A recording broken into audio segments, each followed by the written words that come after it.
प्रणाम, नमस्कार। बहुत स्वागत है आपका उस कार्यक्रम में जिसका नाम है हे प्रभु आनंददाता। सीधे विषय पर आते हैं। जीवन में सहोदर भाव और मित्र भाव, ये दो भाव ऐसे हैं जो संकट में पड़े व्यक्ति के लिए अमृत संजीवनी है। अब आप देखिए, सीधे शुरू करते हैं प्रभु श्री राम के ही समय से। क्या भाई हैं राम, भरत, लक्ष्मण, शत्रुघ्न। शत्रुघ्न तो अपेक्षाकृत उतने परिदृश्य में नहीं है, लेकिन उनका भाव अद्भुत है। भरत, लक्ष्मण और राम, अंग्रेजी में कहूँ तो इन तीनों की बॉन्डिंग जो है, बाप रे बाप, अद्भुत है। भरत चरण पादुका रखे हुए हैं और बहुत सुंदर हमारे विद्वान वक्ता ने एक बार पद प्रतिष्ठा को हमें भरत जी के उदाहरण से ही अद्भुत तरीके से समझाया था कि पद तो शायद वहीं से शुरू हुआ था। दूसरी महत्वपूर्ण बात यह है मित्र भाव। अक्सर हमें शिकायत, अगर संसार में आप परिवार और समाज नाम की संस्था को देखेंगे तो परिवार में शिकायत है भाई से कि साहब सही समय पर बड़े भाई ने बड़ा डिच किया साहब, या छोटे भाई ने डिच किया। ये अभियोग बड़े स्वाभाविक तौर पर सामने आते हैं। अब तो खैर न्यूक्लियर फैमिली का प्रचलन बढ़ता चला जा रहा है। दूसरी महत्वपूर्ण बात है मित्र भाव। जितने लोग आप पाएंगे, अरे साहब मैं तो बिजनेस तो मेरा इतने तक पहुंच गया था, उसी समय मेरे सबसे प्यारे दोस्त ने पीठ पे खंजर मारा। आखिर हम दोस्त चुनने में गलती कर रहे हैं, भ्रातृत्व भाव को समझने में त्रुटि कर रहे हैं, या नाते रिश्तों के समीकरण में हम इतने कारोबारी हो गए हैं, व्यापारी हो गए हैं कि हमें सारी चीज़ें सिर्फ एक व्यापार दिखती हैं। लेकिन दोषी कोई है या हम ही हैं सबसे बड़े दोषी। ना आज कृष्ण नज़र आते हैं, कृष्ण और सुदामा जैसी मित्रता है, और न ही राम, लक्ष्मण, भरत, शत्रुघ्न जैसा भातृभाव है। क्या कारण है इसका? हम सब ढूंढ रहे हैं, ऐसा लगता है रेगिस्तान में किसी प्यासे की तरह भटक रहे हैं कि हे भाई हाथ बढ़ा देना, हे मित्र जब गिरूं तो संभाल लेना। लेकिन अक्सर हम यही कहते हैं कि गिरते समय तो और ठोकर मारी गई मुझे।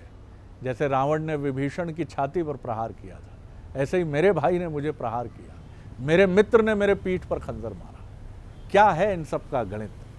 व्यवहार में भी, अध्यात्म में भी। चलेंगे हमारे विद्वान वक्ता प्रोफेसर डॉक्टर सुरेंद्र बिहारी गोस्वामी जी के समक्ष। प्रणाम कर रहा हूँ गोस्वामी जी। आज आपने ऐसे विषय पर चर्चा चिंतन किया है जिसके अलग अलग भागों पर अपन ने कई अवसरों पर अलग अलग रूप में चर्चा की है। लेकिन चूंकि आपके चिंतन में ये बात आई है तो हम इसका एक दूसरा स्वरूप भी प्रस्तुत करना चाहते हैं।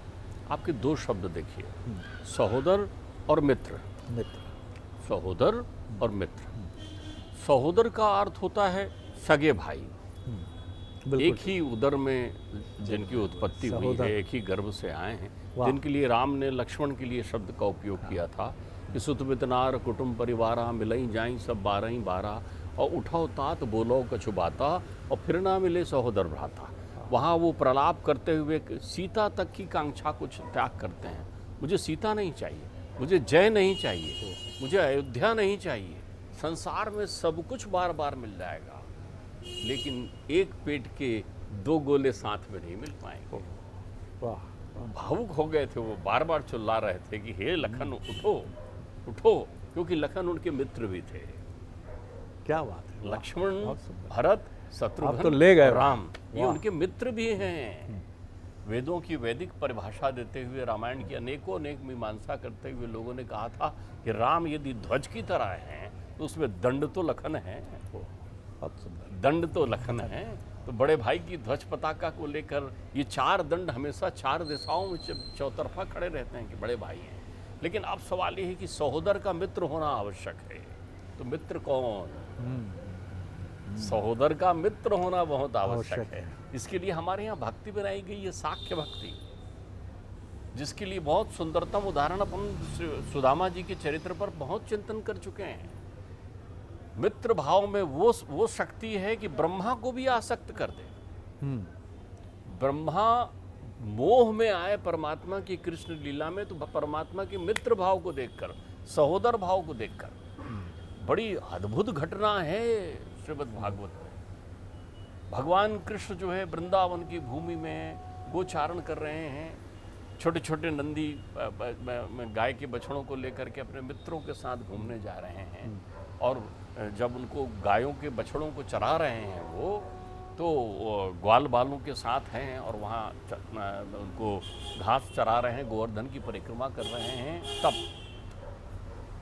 एक बड़ा अद्भुत दृश्य उपस्थित होता है जो नित्य होता था। सुदामा को तो हमने इस रूप में चिन्हित करके रख लिया कि वो कितने अद्भुत थे, कृष्ण के साथ पढ़े और उनकी कितनी अच्छी मित्रता थी, लेकिन उन बाल सखाओं का चिंतन हम कभी नहीं करते जो नित्य कृष्ण के साथ खेले।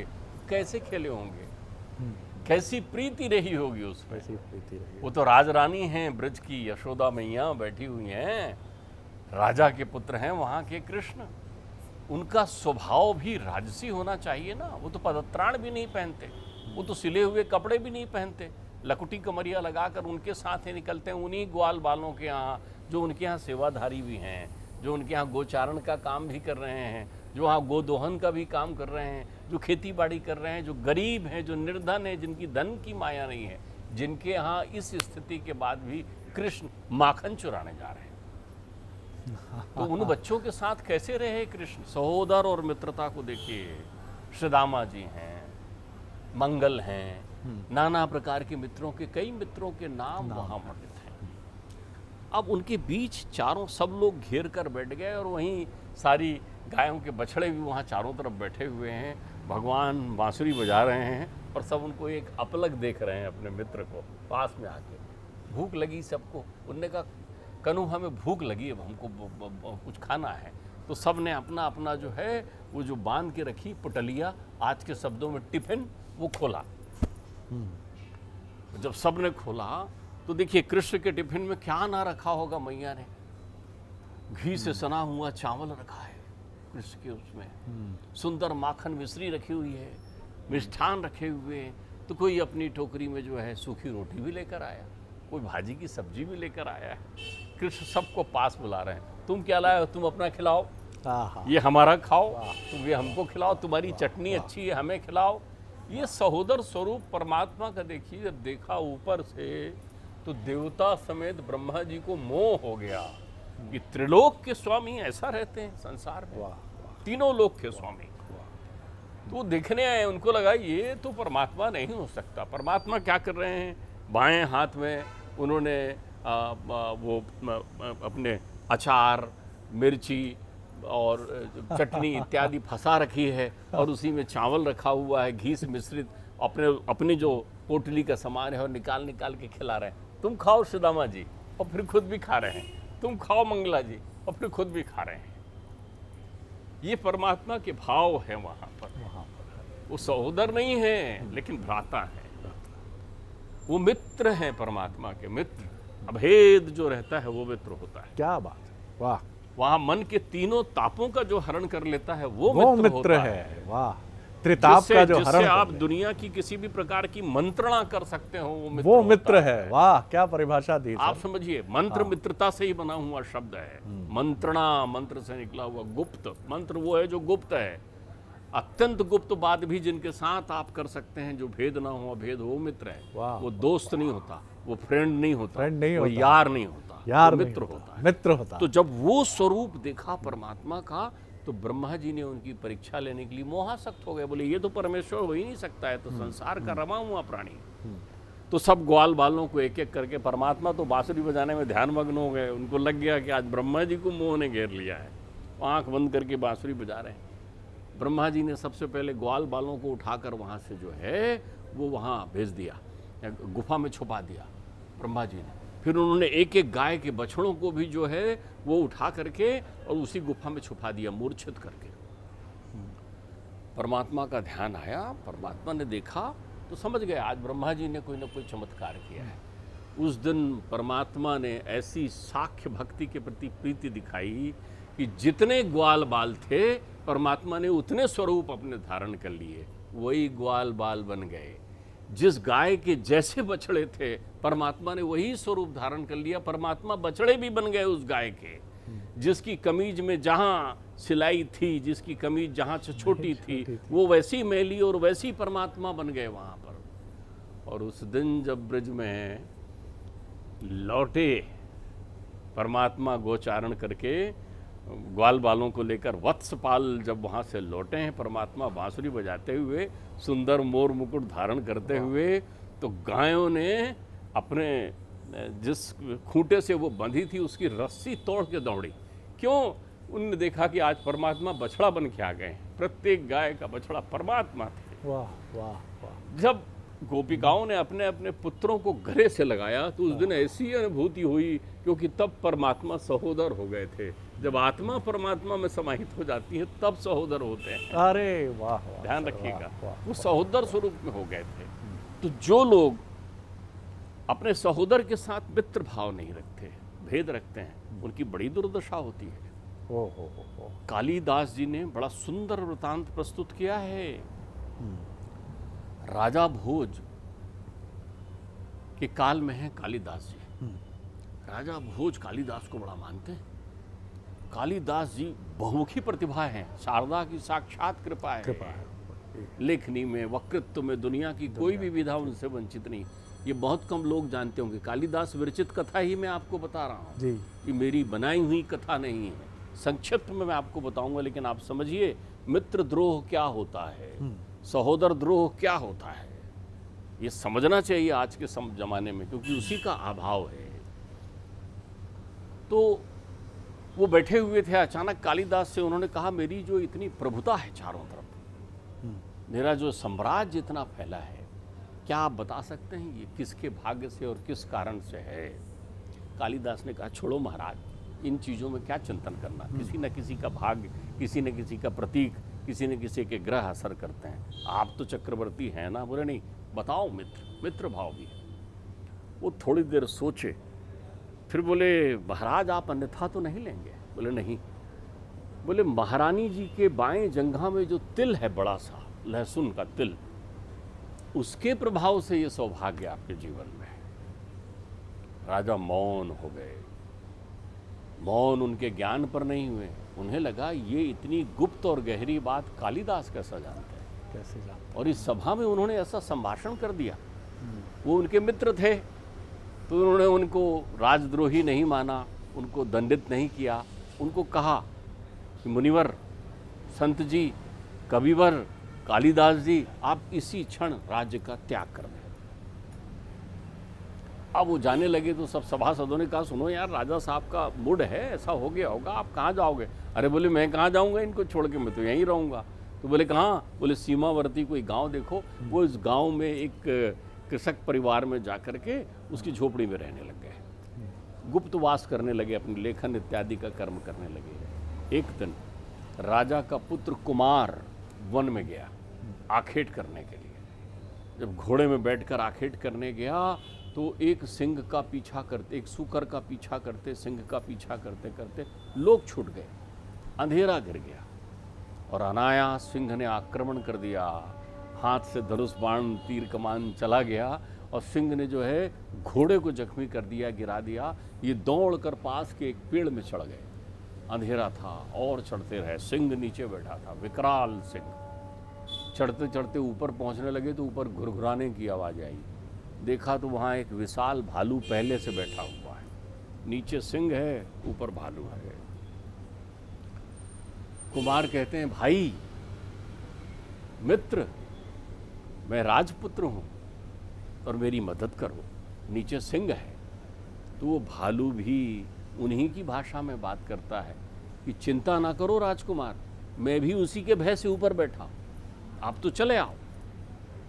अब वहाँ राजकुमार और वो भालू रीछ दोनों जो है वहाँ मिलकर एक ही डाल पर बैठते हैं। रात्रि बीतने लगती है, नींद आने लगती है। नीचे सिंह है तो नींद के झोंके में राजकुमार नीचे गिरने लगते हैं। वो उन्हें पकड़ता है, उनसे कहता है, ऐसा करते हैं, बारी बारी से जागते हैं और एक सोता है, एक जागते हैं, आप सो जाइए।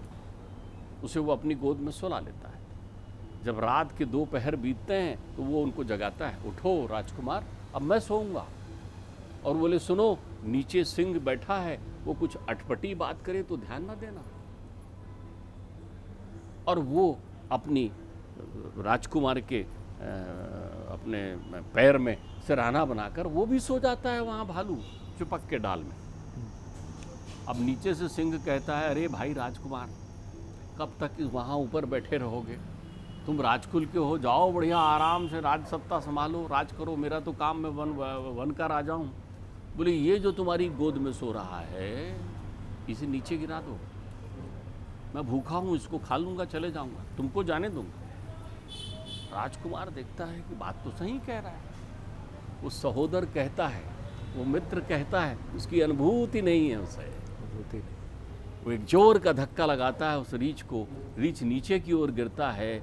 लेकिन जब तक शेर के पास पहुँचे, वो तो भालू है ना, वंचर पकड़ लेता है डालियों को और पकड़कर लाल आंखें लिए हुए उसकी तरफ आता है कि विश्वासघाती। तो वो कहता है, क्षमा करना, मैं इस शेर की बातों में आ गया था, क्षमा मांगता है। वो कहता है, मैंने मित्र कहा है तो क्षमा कर देता हूँ। रात बीतती है, भालू देखता है चारों तरफ कि अब कहीं कुछ नहीं है, तो वो कहता है कि चलो। वो रोने लगता है राजकुमार कि अब मैं घर नगर कैसे पहुँचूंगा? बोले मेरी पीठ पर बैठो, मैं आपको छोड़ देता हूँ दूसरे रास्ते से। पहाड़ों को पार करता हुआ पीठ पर विशाल भालू के बैठा हुआ राजकुमार जब गांव की सरहद पर पहुंच जाता है ब्रह्म मुहूर्त में, तो कहता है, देखो गांव आ रहा है बुतरो।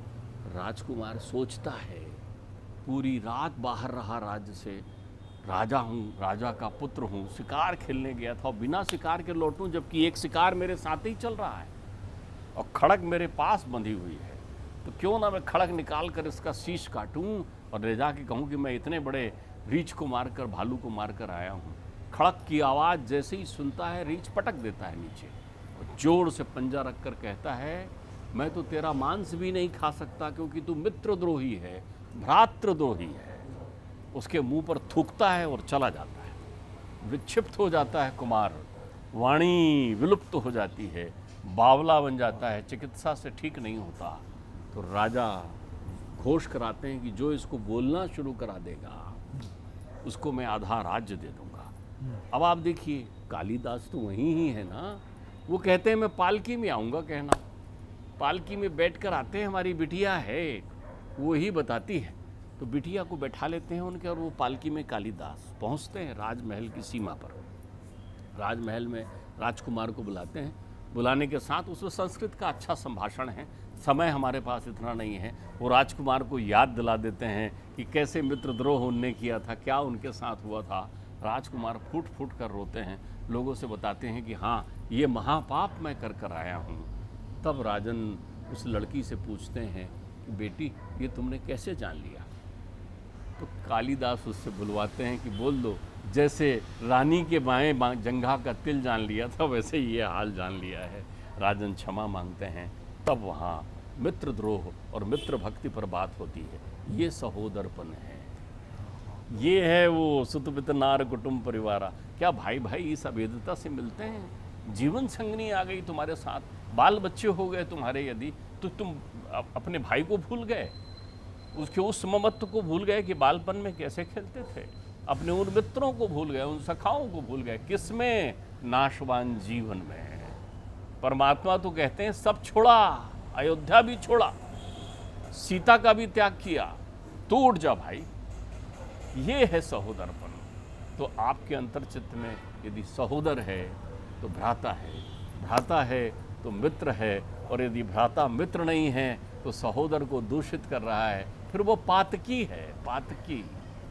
बहुत सुंदर है डॉक्टर साहब, और आज मैं क्या कहूँ, आप भाव की ऐसी भूमि पर हमें ले जाते हैं कि कभी मैं अपने को सतयुग में पाता हूँ और ऐसा लगता है कि युद्ध भूमि में वेदना से भरे राम की पीड़ा को देख रहा हूँ। आप दृश्य खींच देते हैं, और आपकी ये कथा तो मैं चल रहा था उस राजकुमार के साथ, उस पेड़ के नीचे बैठे सिंह को देख रहा था, उस भालू की वेदना से जुड़ रहा था, और उसी वेदना के साथ मैं याद कर रहा था कि कब मेरी आंखों में आंसू आए अपने किसी बाल सखा को लेकर, कब मेरी आंखों में आंसू आए अपने बड़े भाई और अपने छोटे भाई के साथ क्रिकेट खेलने को लेकर, जब हम बड़े भाई से मनुहार करते थे और छोटे भाई के साथ चीट करते थे, अगर आउट नहीं हूँ मैं, बॉलिंग करो, और बड़ा भाई देख के मुस्कुराता था कि छोटा है, मूर्ख है, जिद्दी है, चल चल जा जा करने। ये सब कहाँ चला गया? 2 दूनी 4 ही जिंदगी हो गई। कितना पैसा आएगा, कितना पैसा कहाँ जाएगा। और सच बात है, अर्धांगिनी जीवन का सबसे महत्वपूर्ण क्षण है, उसका साथ होना। लेकिन सबका महत्व है, अर्धांगिनी का जितना महत्व है उससे कम सहोदर का नहीं है, सहोदर का जितना महत्व है उससे कम अर्धांगिनी का नहीं है। कहाँ चला गया ये सारा भाव? सब खत्म। आप भी याद करिए, आप कितने, क्या ईश्वर न करे हम 70 वर्ष की उम्र में अंतिम सांसें गिनते हुए अस्पताल में याद करेंगे, अर्धमूर्छित अवस्था में, वो रामू आ रहा है, वो श्यामू ने छक्का मार दिया, बुलाओ उसको जल्दी। क्या तब याद करेंगे हम? जब मजबूरी होगी या अर्ध विक्षिप्तता हमें फिर ले जाएगी ट्रांस में, फिर पीछे ले जाएगी ना। वर्तमान में रहिए, सहोदर भाव को जीवित रखिए, क्योंकि कितनी सुंदर बात डॉक्टर साहब ने कही है, सहोदर भाव का द्रोही, मित्र भाव के द्रोही को न इस धरा पर कोई स्थान है न वहाँ कोई स्थान है, दोनों जगह का द्रोही है वो। आनंद आ गया गोस्वामी जी, प्रणाम करता हूँ आपको। प्रणाम आपको भी। अगले एपिसोड में एक और विषय लेकर उपस्थित होंगे। नमस्कार।